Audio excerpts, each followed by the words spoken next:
We're live. All right. So I'm just going to wait a little bit for people to join as well. But hello, everyone. No, probably going to watch back on this. Welcome to the next episode of the Revolve into Live series. Today, I'm talking with Ronan McKenzie, who's a photographer and a gallerist, which has just opened a new space recently.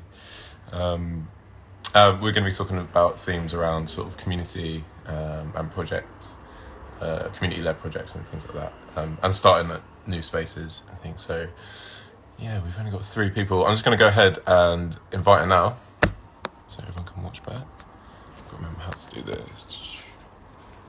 Invite people.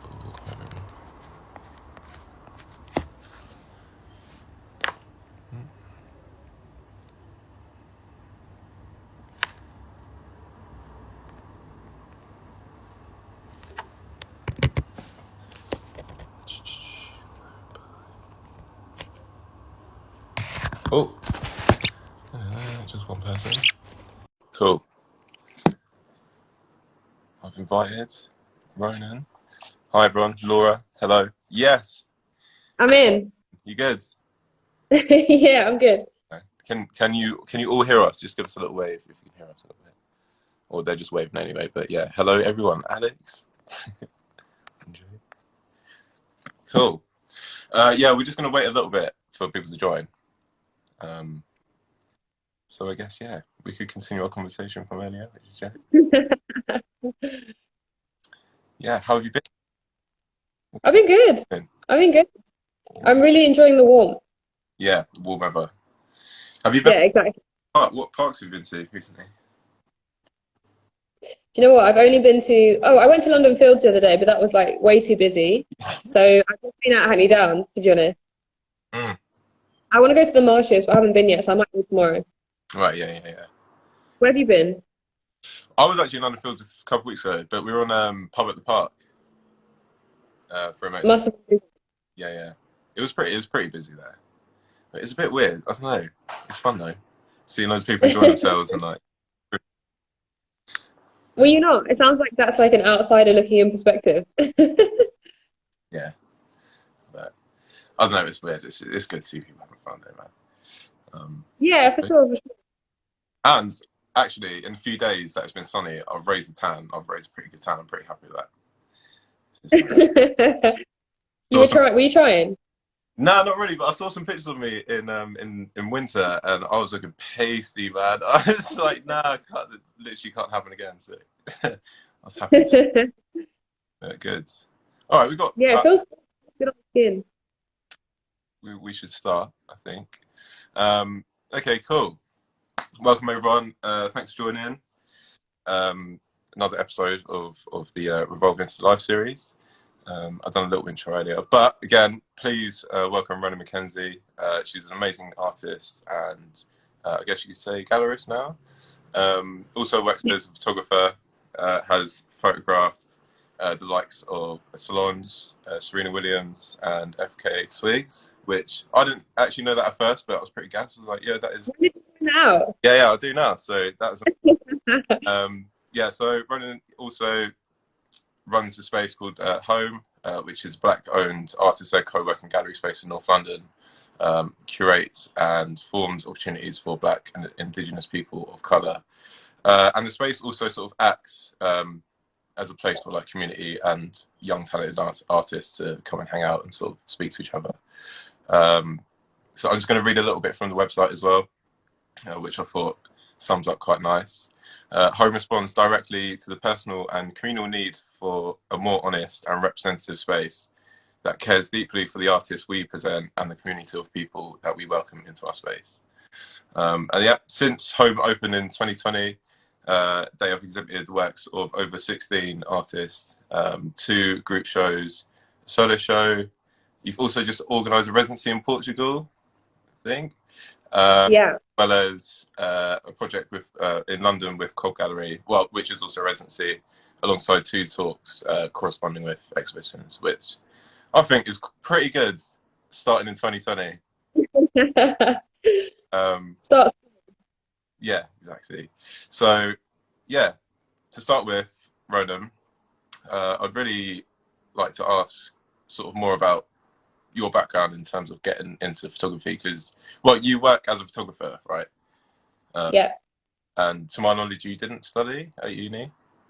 No. No. Well, you did, but you... Well, I didn't because I went for, firstly, I didn't study photography. I was trying to study fashion communication and promotion. And then secondly, I dropped out after a week. So I didn't really study any of that either. So everything I know of photography is just like self-taught or like friends teaching me stuff. I'm really not the kind of person to like watch YouTube tutorials on things. So I'd rather just like get it wrong and then figure it out. Yeah. So yeah, it's just been, honestly, I've just been going with the flow and like learning as I go along, and that's served me pretty well so far. And I'm not scared to like, ask or make mistakes, even though sometimes the mistakes are quite terrifying. But I'm still here, so it was never that bad, I guess. Yeah. So I guess it's sort of like a natural sort of progression that you got into taking photographs and stuff. But so were a lot of your friends like into photography at the time, or what was going on? Really. So I did my art foundation, and then I started at CSM. Then I started assisting some stylists because I thought I wanted to do styling, and then that was my first like proper experience on set, I think. And so I think just the difference between like thinking about what I wanted to do or what one wants to do and actually like being present while it's happening are two different things. And so I think it was only once I was on set that I saw what a photographer really did. And that might sound a bit like silly, but I'd never seen it in practice. So seeing it, I thought, okay, it's actually the photographer that like composes the image. And I was really interested in faces. I think I always had been. So like when I was doing art, like GCSE, I would always do portraits. And so I think that like interest in faces and the stories that faces tell and how different they can be, it's just quite inspiring to me.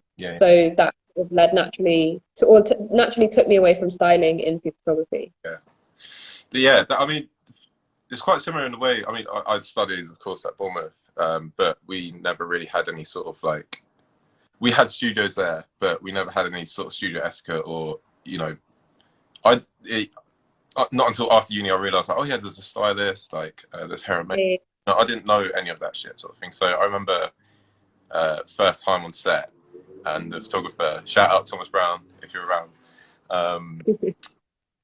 He was like, yeah, go on, just give the other assistants a hand if you want to set those C stands up. And I looked at him and I was like, what is C stand?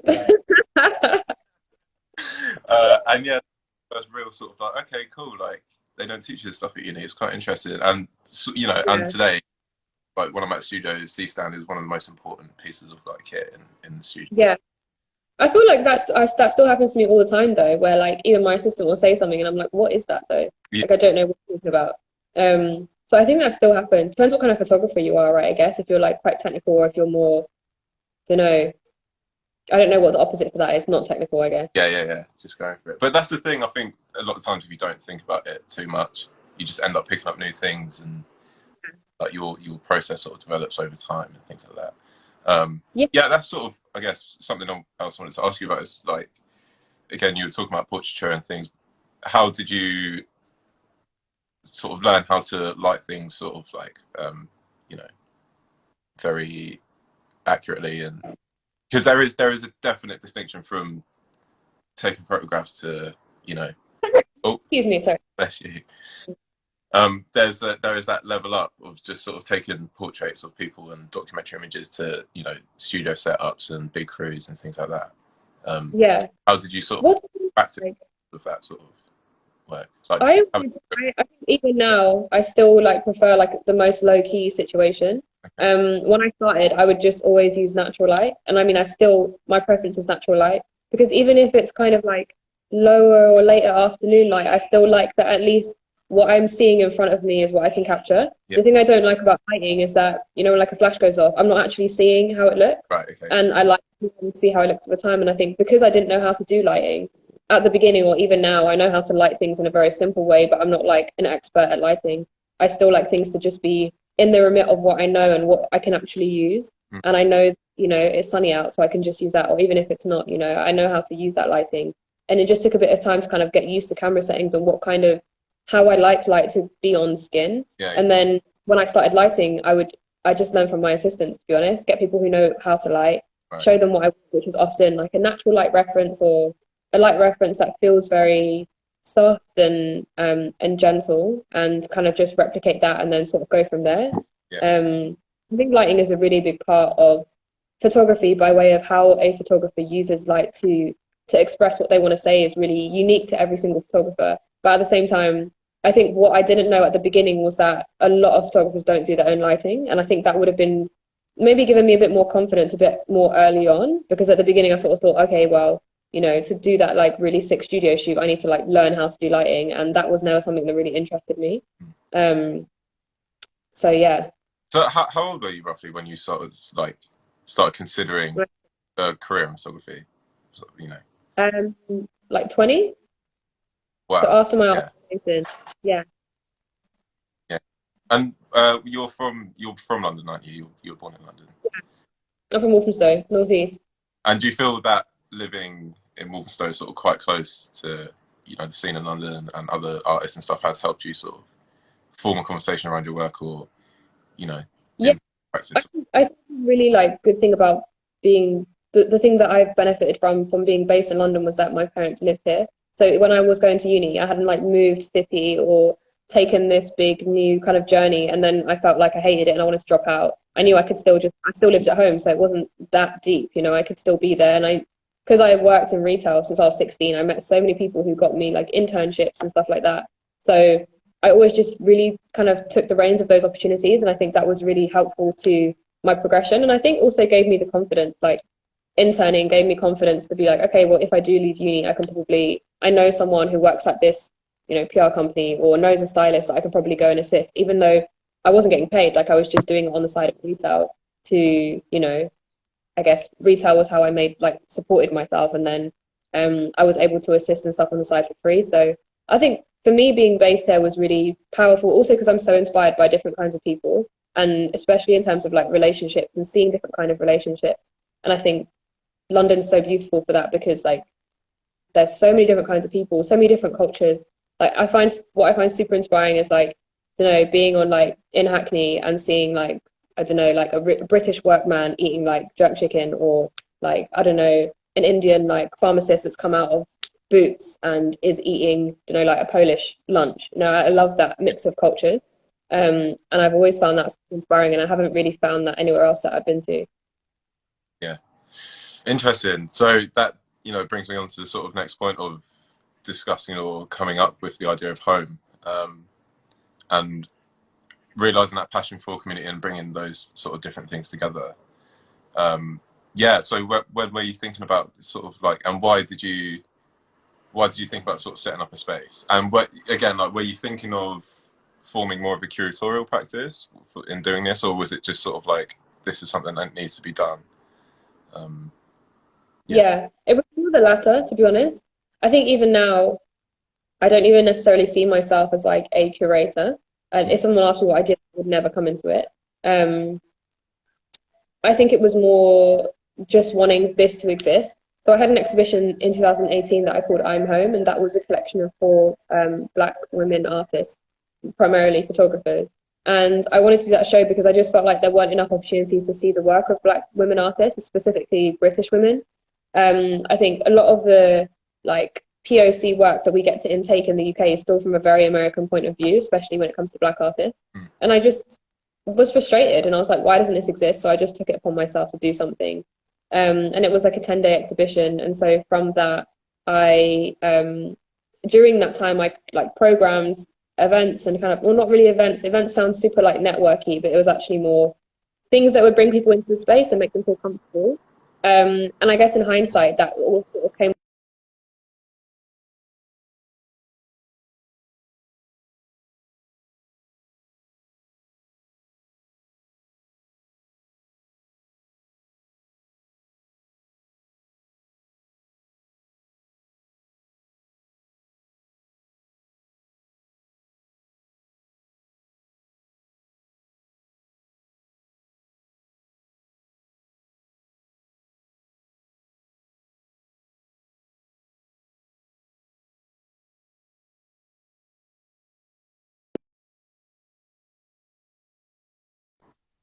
Hello,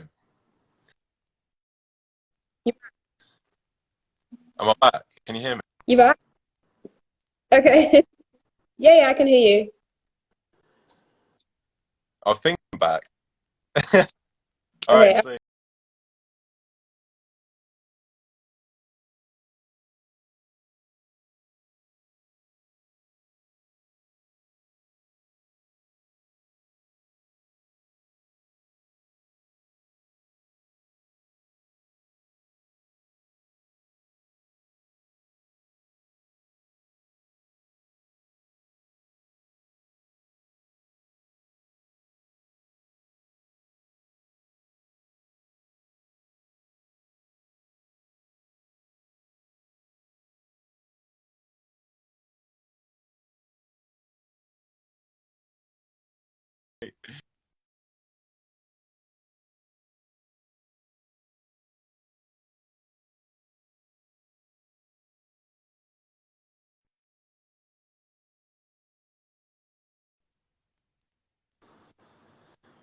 Okay. You think about. all right, cool.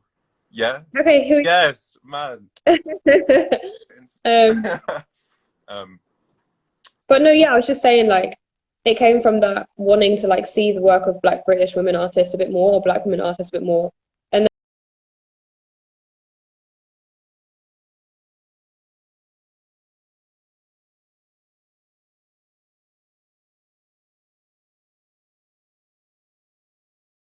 then like I think more recently when I've been thinking about why I'm so kind of like interested in creating a community or like finding more space for communities, probably because I just never feel like that was something that I've really been able to experience. And I think it's definitely has something to do with the fact of like being Caribbean, and feeling very disparate in general as a person, and not necessarily having like a specific cultural identity to connect myself to, where I feel like, okay, these are my people.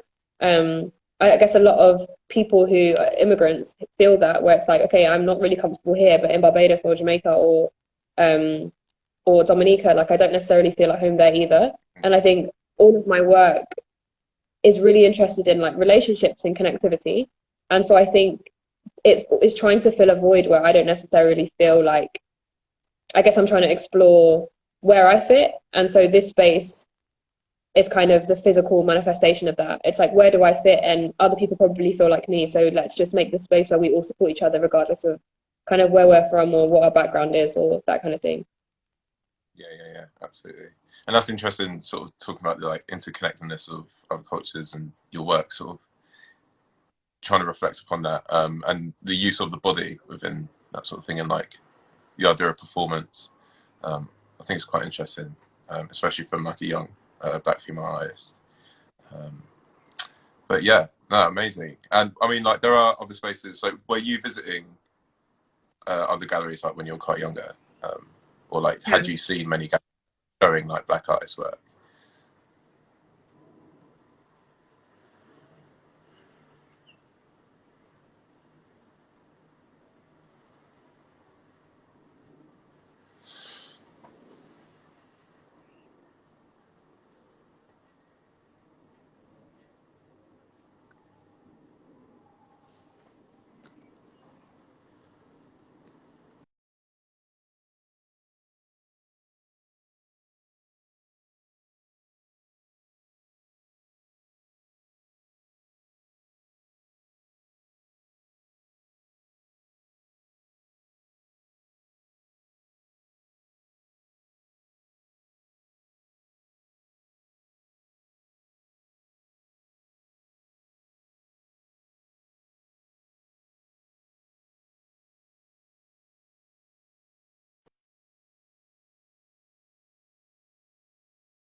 Wow. Request go live.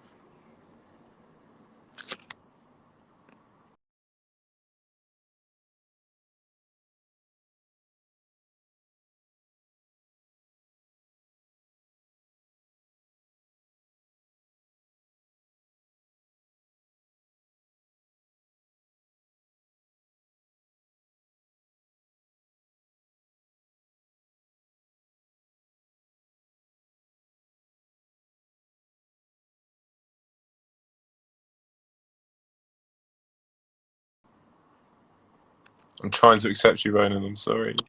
Hey, I'm back. Sorry. No, it's all good. It's all good. Okay, I think my phone was started overheating, so now I'm on Joanna's phone.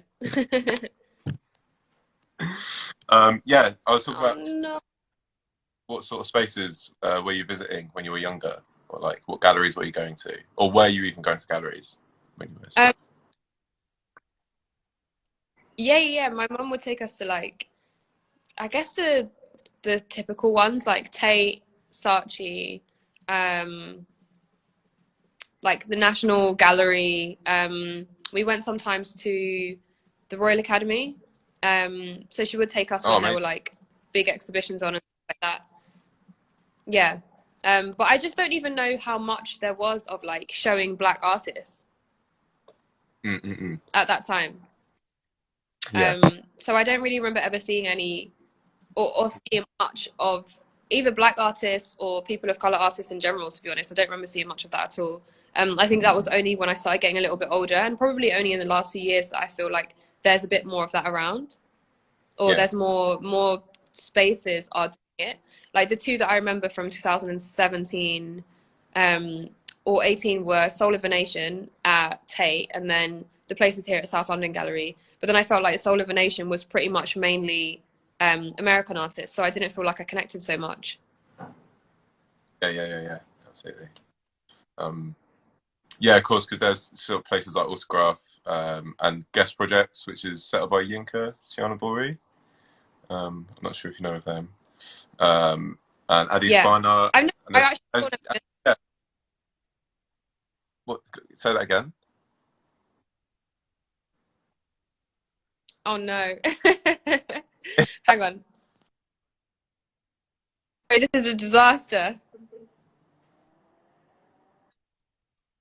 No, I think you're back. I'm back. I'm sorry. And now we're on 4G on Joanna's phone, so hopefully this is fine. We just blame the internet. Yeah, I've actually never I mean, been to Guest Projects. Where is it? uh, it's in East London. I think it's near. It's in Shoreditch somewhere. I think. I'm not sure. But yeah, Okay. there's these. There's also Like, a space that just opened. keep going. Keep going. There's another space that just opened where the people came, some people came in to see us the other day, and it's called Flat 70, and it's in South London, and that looks really amazing as well. I think they have it for 2 years, he was saying, but it looks like they have some really beautiful work on down there, so I want to go and check it out. I think now that's the thing, like, I don't know how long Addis has been there, and obviously there's Autograph has been there for years, but I just don't know if the access was there or if my parents even knew that that was a thing that we could go to. And definitely at school, there's no like non-Eurocentric art tour Yeah, or, you know. we weren't. I mean, I remember at university. I mean, a lot of the times we were sort of left to try and discover, the kind of places that we want to be looking at work or whatnot, Yeah, because of certain things like the internet and whatnot, and what kind of information gets out there, or what's published more. It is more that the black-owned gallerists and aren't being sort of shouted about as much. And I remember being at uni. I mean, it's only even within the past like 2 years I've discovered these places. yeah, Um, so again, like I think what's interesting that idea of like accessibility and your space in particular is even like when you do a show for people, a lot of artists like for example like to make their own frames or they like to get their frame done somewhere or it's quite expensive, whereas you actually sort of find somewhere where you can do that for them and like yeah. which they wouldn't necessarily do if it was at a big sort of regular gallery that or like they sort of expect you to front the cost yourself in a way.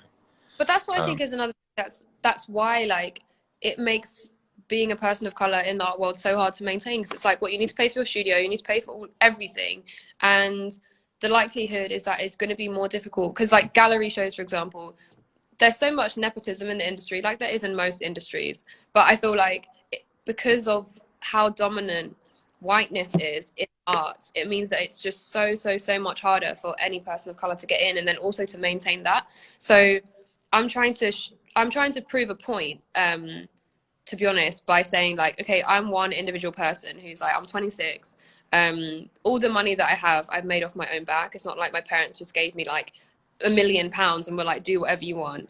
And so it is possible to create something small and for it to have impact. And Home's only been open for like 6 months. Yeah, it's and mad. already done like time, and it's, you know, there's loads of people out there sort of like saying, oh, we can't do this because of that, but like seeing you just do it is like, yeah, shit, you know. I think yeah, like it's so possible. Needs more, you know, people like you in that way. So I feel like more people, I would love if there was like so many more people starting small spaces, and just if we just all pool our resources together and like support each other, then it's definitely possible for us all to survive.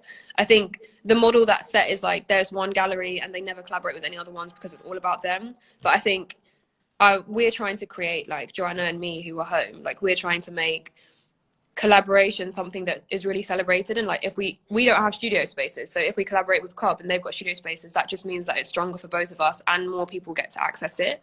But I guess what I'm learning, as like I'm so new to the art world, but what I'm learning is a lot of people don't actually want the access to be there. So it's not like an accident that it's not accessible, it's purposefully gatekeeping and people keeping the door shut.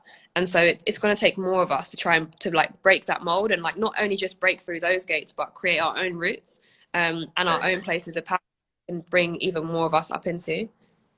and that's one thing that I was, because I'm still sort of getting familiar with, you know, getting funding for things and whatnot, and again, just remind everyone, it is only just Ronan and Joanna sort of running the space at Home, 2 people doing this incredible stuff. But it's that, you know, this is what I want to talk was collaboration and the idea of like community and working with others like that. And I know you were talking before about approaching like brands and things like that, like sort of how it's I think it's so sort of like alien to a lot of people in the fine art world that, well, you know, you can get money from these big commercial houses and stuff, and you know, it's not all of them are like evil sort of big companies want to help people. So, you know, how do you go about or find sort of the confidence in approaching these sort of brands and like asking for money, basically? Like, well, how does that work? My like experience in photography, because being a photographer is so much rejection, essentially, like probably 50% of it is not getting jobs, or like more than that. You get an option, put an option for something, and then you won't get the job. So like I'm so used to people saying no to me that I would just always ask the question. So when it comes to like approaching people to ask for money and funding, like there's of course like a way to do it, you know, like it has to be reasonable. You can't just be like, oh, I want like 100 grand, because probably no relationship, it's not going to happen. But I think it's about like being honest and being respectful to what I actually need, what the space needs, and where partnerships make sense. Because of course, like you said, there are brands that are willing to put money into things that they care about, but at the same time there's a lot of brands that act like they care, that we've all seen in the last year, but actually realistically they don't want to put their money where their mouth is, and they just want to have like a cute event to post about. They don't actually want to like invest in an artist's career long term. So I'm trying to just find like the right partners and people who actually genuinely care about what we're doing. Like at the moment, the exhibition, the self-portrait, is a partnership with We Present, and We Present have been so accommodating in terms of being collaborative in a way where I can say, okay, these are the boundaries. This is what Home needs. Like, what do you need? How can we make this work for both of us? And it was really respectful, and it has been and continues to be a really respectful collaboration, because they're not trying to steal something. And I think that's the most important thing. Like, it probably would be easier for Home to be like stable by itself if I was willing to sacrifice something. But because in my eyes, like, Home is so important, and it's a completely self-initiated space, and I want to keep my energy in it, and I want to keep it something that is for us, you know, for the people. So I don't want to sell my soul, and I don't want to sell anyone else's soul in the process just to make it sustain itself. And I do believe that it is possible. Maybe it will just take a little bit longer to find the right partners and have long-term partnerships. But I think we have so much more power than we think we do. And realistically, like, brands need us, young, cool people, to buy their clothes and to make them relevant. And so, of course, like, we're actually the ones in demand. And I think the creative industry in general doesn't make us feel like that, when it's like, okay, especially when it comes to fashion, like, oh, I want to shoot for this magazine, but I have to pay for the whole thing, or I don't get respected or treated well, when actually they need us, otherwise they don't have any content or anything interesting to talk about. And I think it's just about finding confidence in ourselves to leverage that power and say, look, I know that I'm valuable because I've worked really, really hard to get to where I'm getting, and I'm doing something really important. So if you're into that, cool, but if you're not into that, then I won't waste my time doing 100 Zooms just to get to a no at the end. Yeah, exactly. Yeah, I mean, that's it. You talk about 100 Zooms. I think everyone's sort of thinking about all the application forms, like filling those out and things like that. You know, that's sort of a big stress as well. Yeah. Yeah. Also, Again, the language when it comes to like applications, isn't it? Like, mm-hmm. how many times I've thought about applying for like Arts Council funding, or you have, or like we've actually both applied for something recently that neither of us got, and it's like, what did I need to say? Because I know Exactly. it's not the content of my application, it's about the way that I'm saying it. And I think other people who know people with galleries or know people who've got funding, it's easier because they know how to word it, because it's not just saying. So I think that barrier is really difficult to cross. And so I don't understand why. Like, why is that necessary? Why can't I just tell you what my idea is, and for you to think that's important and support that? So I guess there needs to be more people of color in positions of power so that we can make it more open. Yeah, exactly. So yeah, I think I'm just going to take questions now. If people want to ask any questions, write them in now. But to sort of end it off, Ronan, just wanted to ask sort of what, again, you've probably touched on it a little bit, but what is your sort of main goal? You know, what is it you want to leave behind on this earth? When you know, what is? That's such a big question. Would you like to 5 years time? What's, you know, have you thought about that? You know what? Like, I think even though, like, obviously in my heart and soul, I have like loads of long-term goals that are, some of them I have control over whether they happen or not, and some of them I don't. And I think at the moment, I'd really just want to like relish in the fact that the space exists and that people were here today in the space sitting down reading. And I keep saying this to myself, but like, and to people around me, but if like one person comes here and reads a book or just sits down, then I feel like kind of mission accomplished, because I managed to create a space where someone feels comfortable.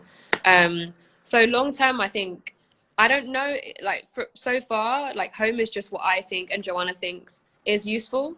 And I kind of want to stay open to what people seem to need. And like, for example, the grant that we did in December, we had like over 200 applications and we only have 5 grants. So I put my own, create one more grant.